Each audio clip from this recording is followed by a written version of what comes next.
Nurulayn, a beautiful name, Nurulayn Noor. Thank you. Thank you so much. Thank you. You are there. Lovely. Okay. Thank you. Right. Thank you. Again, great pleasure to introduce you, Noor, to today's talk. Nurulayn is a law student at the University of Ottawa in Canada, and I understand you're completing your doctorate in Juris Doctorate degree. You're an advocate for marginalized groups, and again, truly global, Swedish-born, Bangladeshi origin, living in Canada, so all around the place, and keen on bringing diversity and inclusion to the forefront. You are also the student delegate for the Model United Nations, which is quite impressive. And you'll be talking to us about women empowerment in breaking barriers towards intergenerational trauma. Really interesting after Dorcas' talk to follow up with this topic. So over to you. Thank you very much. Thank you. Thank you so much. Sorry about that. So thank you, Sara, for introducing me. I'm currently a second-year law student at the University of Ottawa. My name is Nurulayn Noor, and as you have mentioned, I'm a Swedish-born Bangladeshi Canadian Muslim woman. So as you can see, I come from a very diverse background. I was born in a different country. I was raised in a different country. I moved around. I lived in several countries as well. One thing that I noticed throughout my life was the injustices that women are facing. And myself as a child, this is something that just didn't sit well with me. I didn't understand why, what, when, where, who. I'm born this way. Why am I experiencing this mistreatment? What did I do or why am I witnessing it, right? All the women around me. And so it was a pain that I always carried. I absorbed it. This inequality never made sense to me. And I realized that this is how the society has been for generations in time. So today I'm here to talk about women empowerment like the rest of you. And this is wonderful to facilitate dialogue, to sit together. This collectivity, the solidarity is very important. And I think it's the first step towards understanding the problems we have globally, nationally, locally, just everything. And so I want to talk about how intergenerational trauma affects us and some ways that I believe that we can break these barriers or this generational curse that I like to call it. And so, like I said earlier, to some degree, every woman carries the pain of their ancestors, right? We carry the pain of our ancestors. We carry the pain of women around us right now. We carry our own pain, and that's a lot of pain to carry, right? And we don't know what to do with it. We don't know how to channel it. There's sort of like silent battles that we're fighting every day. And this is for all the women who lost their lives, for all the women who continue to fight silent battles, who fought silent battles, and for all the women who carry the wounds and they hide them extremely well. So I wanted to start with a few statistics that I gathered from the World Health Organization. So the global estimates published by the World Health Organization indicate that about 35%, so 1 in 3, 35% of women worldwide have experienced either physical or sexual intimate partner violence or non-partner sexual violence in their lifetime. Worldwide, almost again, 1/3, 35% of women who have been in a relationship report that they have experienced some form of physical and or sexual violence by their intimate partner in their lifetime. Globally, as many as 38% of women murders are committed of women by a male intimate partner.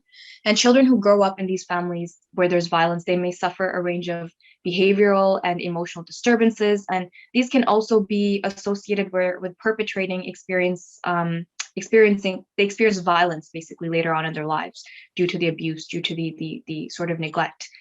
And women may suffer isolation, inability to work, loss of wages, lack of participation in this greater society, in regular activities even, and the limited ability to take care of themselves and their children. So here we can, throughout these statistics, first of all, I would like to point out that statistics to some degree are always skewed, right? We don't have the entire population. It's impossible to get every single woman in the world to participate in the study, right?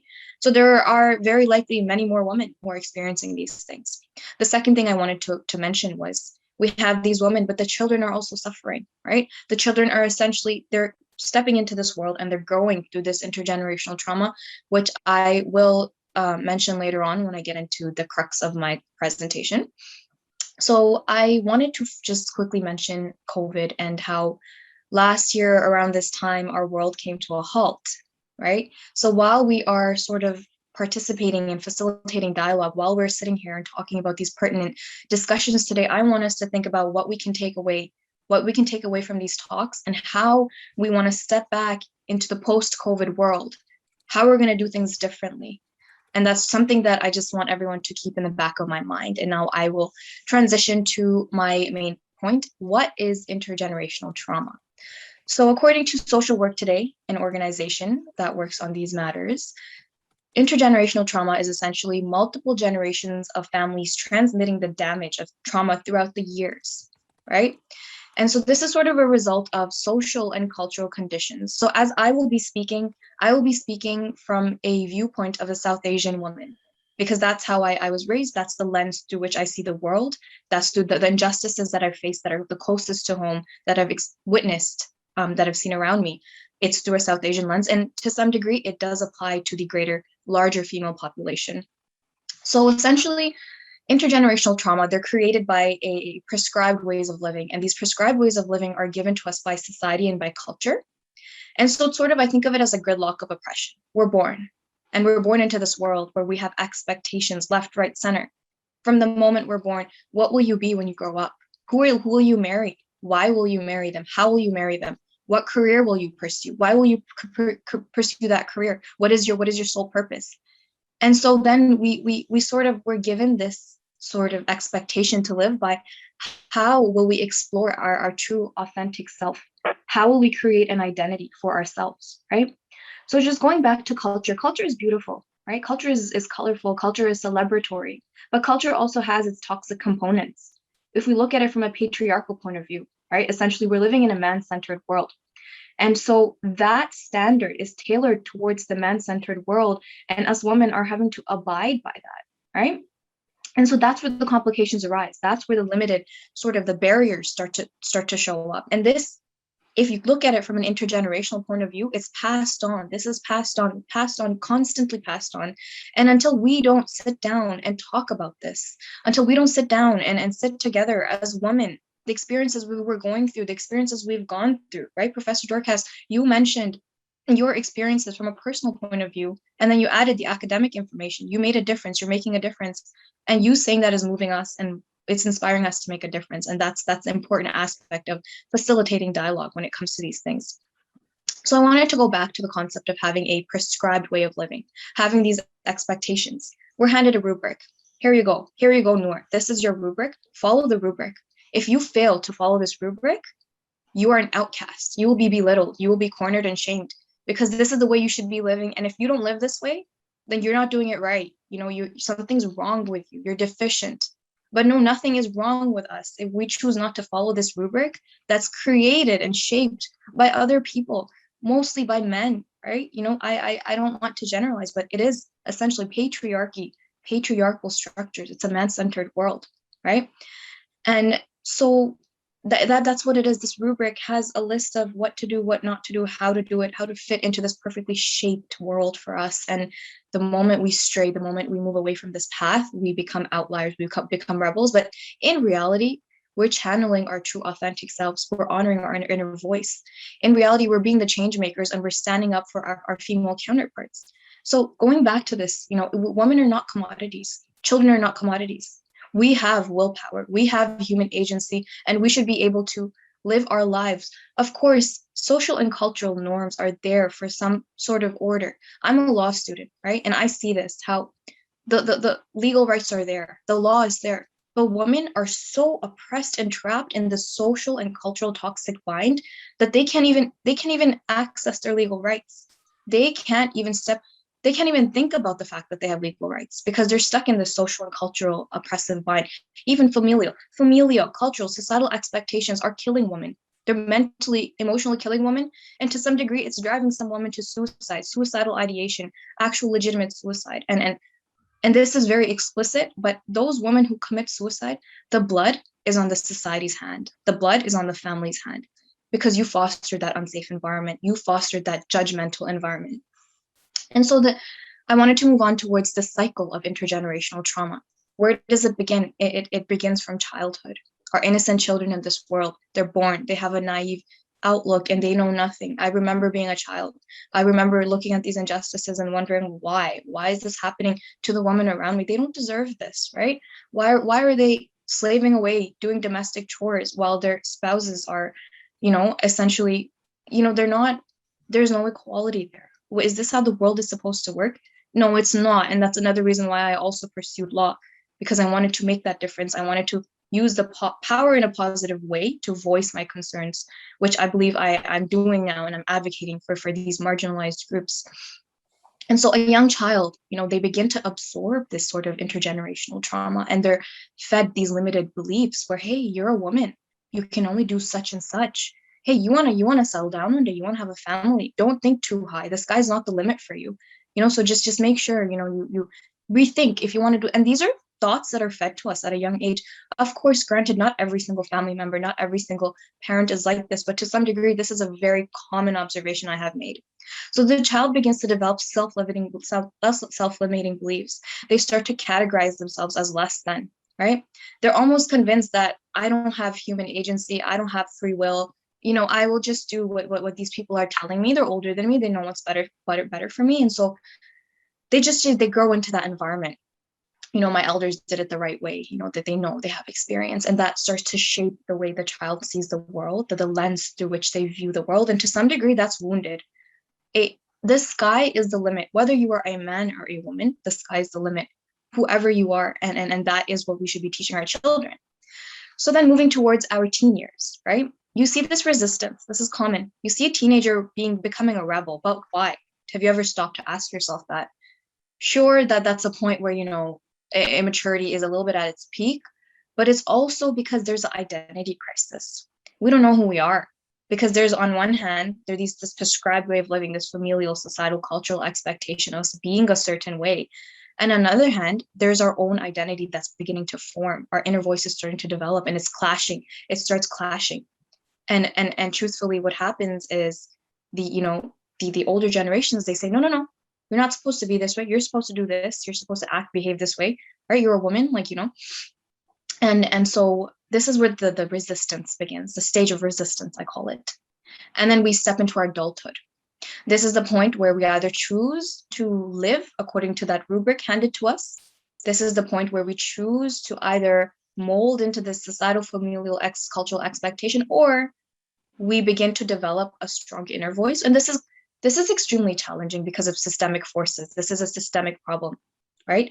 So we begin to so on one hand, like I mentioned earlier, either we choose to that path where we take that rubric, we implement it in our lives, or we choose to resist that rubric. And we choose to sort of create our own rubric. We choose to resist and become resilient to that rubric, right? And of course, you have that sort of pushback. Again, like in every institution of the society, name it, the legal system, family institution, the education system, there is some sort of rubric handed to us. And I want all of you to reflect on that, what these barriers, these things that are fed to us, these things. And so this is something I always tell my peers, my colleagues, my friends. While we learn as we grow up, we need to unlearn. We need to unlearn these things that we were conditioned with, these self-limiting beliefs, these self-limiting thoughts. And so I just, to make it worse, right? Either we as women, we're either choosing to, of course, sometimes we don't have that. We might have the privilege to have this time to reflect and fight back, but sometimes we don't. Some women don't. And that's why it's important for the women who have the privilege, we need to step up, and we need to step up for the sisters who don't have that privilege. We need to use that power in a positive way, advocate, make a difference, and step up for the sisters, the women, our female counterparts who don't have that privilege. And that's how we show up for each other. And that's my next point, women shaming other women. If we want to be on this progressive route of breaking this intergenerational, these intergenerational curses, this trauma that we're holding, we need to empower each other. A couple of years ago, I remember sitting down and I was at a gathering, and I see a woman looking at another woman who had just recently become a widow, and she started belittling her. She started shaming her. And in my mind, I said, wow, in a split second, that can become her fate. She can meet the same fate. She can become a widow in 1 second. And she's not aware of that. She's not reflecting on that. Yet she's taking these, these societal, sort of beliefs that she digested, and she's projecting it onto this woman. And that to me was a very, very big injustice. As a woman, we need to stand up for our women, our female counterparts. We need to stand together, collectivity, solidarity, healing together. So what can we do? How do we step into our power? because of course it's very challenging to fight those barriers, this struggle, this fight. It's difficult, right? The intergenerational trauma, how older generations are projecting on younger generations, their fears, their wounds, their expectations, in combination with culture and society. How do we break that? It's extremely, almost near impossible because of these systemic forces, this pressure, right? Sometimes you have to stand alone.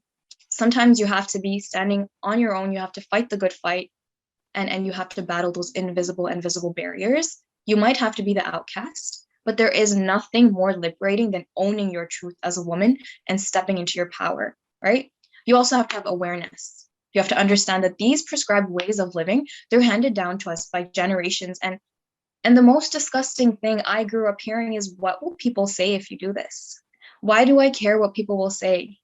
Are they me? Have they experienced my life? Have they worn my shoes and walked through my experiences or other women's experiences? No, I don't care, right? We should not, we're not here to live a life of valid external validation.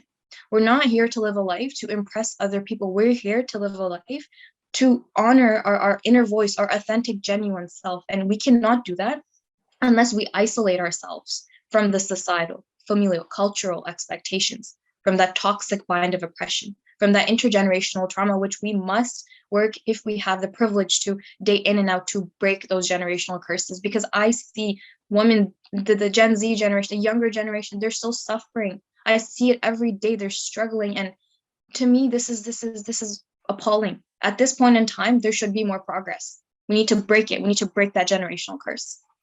And so those rubrics, those fears, those expectations, those traumas that are handed down to us, as I said earlier, we need to unlearn while we learn, right?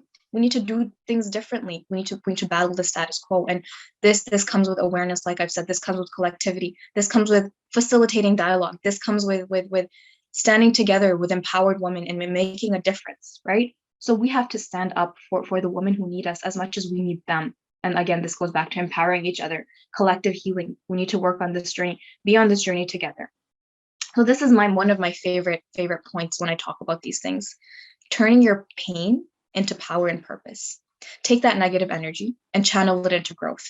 Take your adverse experiences and work on yourself. So maybe one day you can find someone who was on that broken path of yours, who you can see and think, hey, this is what I was going through at one point.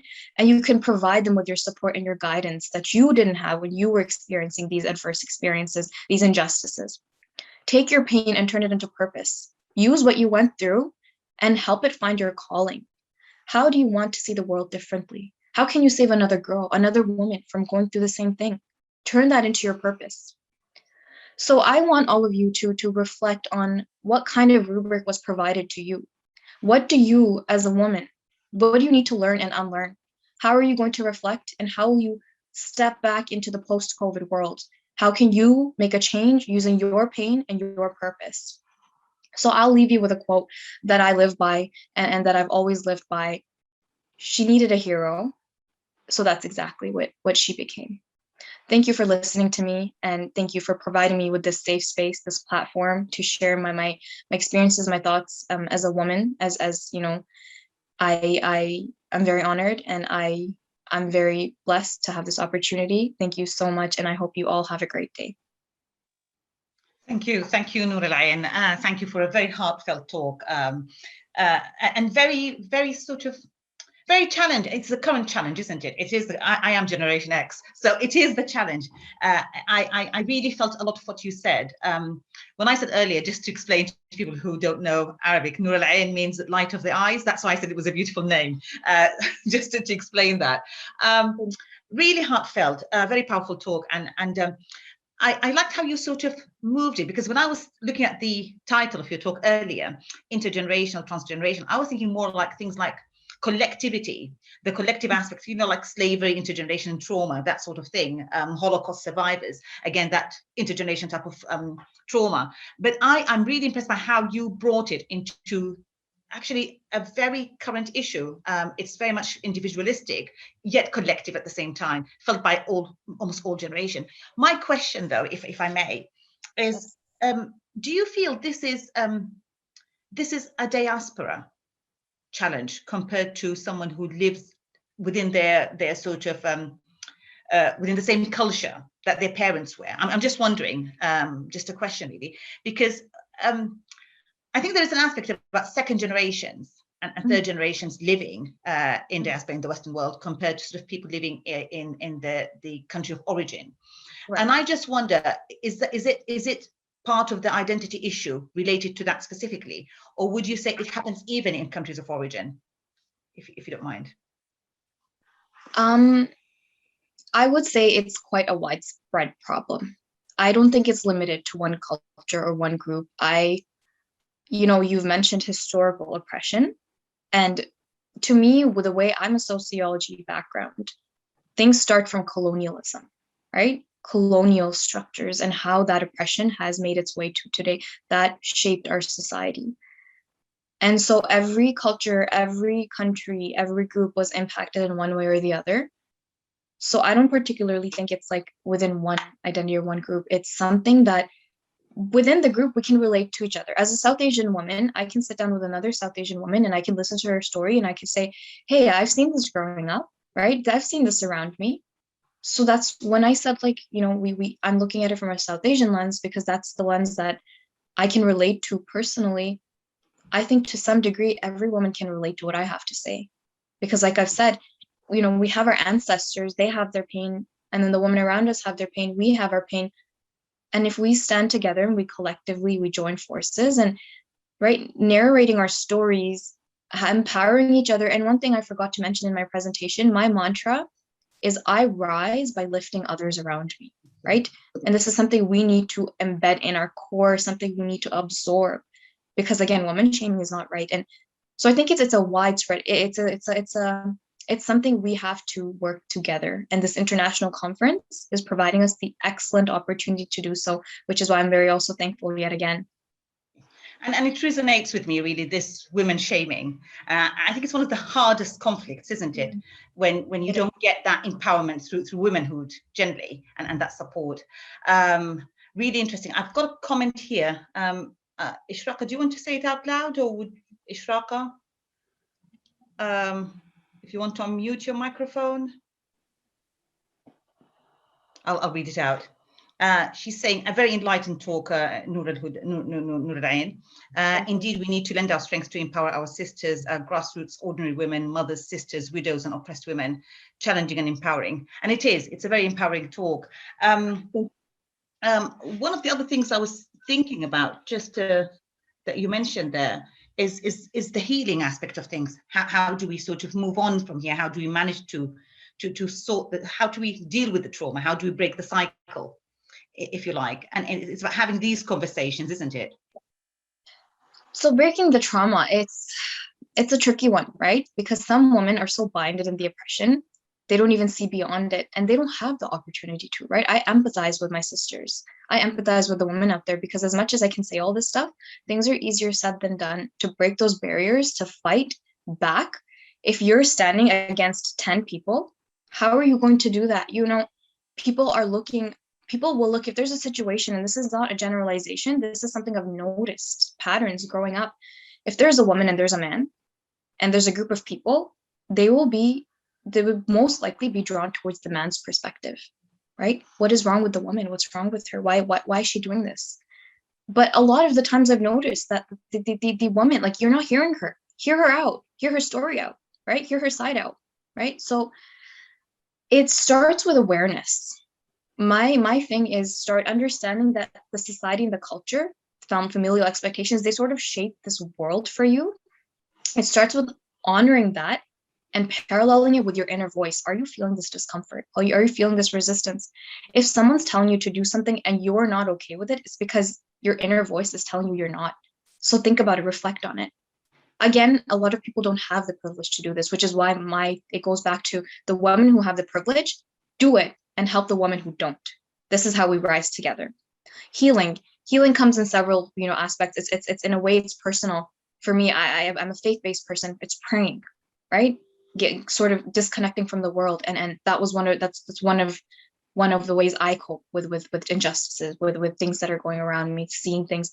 Another thing is cognitive behavioral therapy. A lot of people resort to that as well. And that's a good way to sort of unpack your life and like assess your wounds. Why am I like this? Let's trace back to my childhood. And oftentimes people will find themselves going back to their childhood. The intricacies, the injustices, they start from there and they create your core of who you are.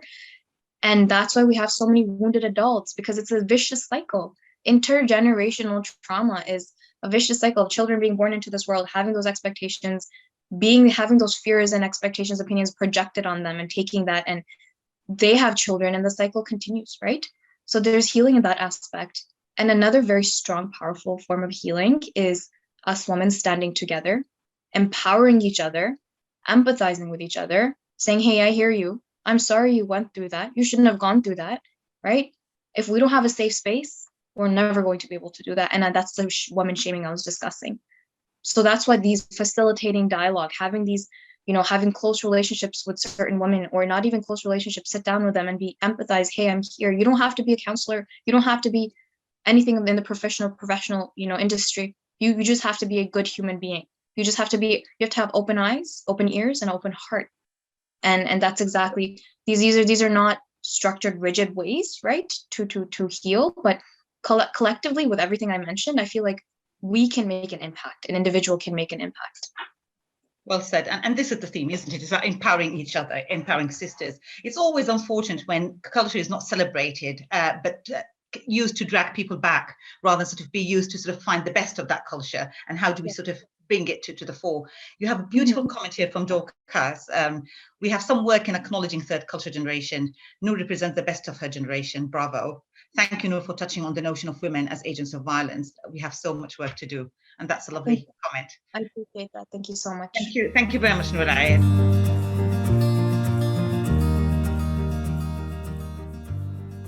For me, education is the key for my future.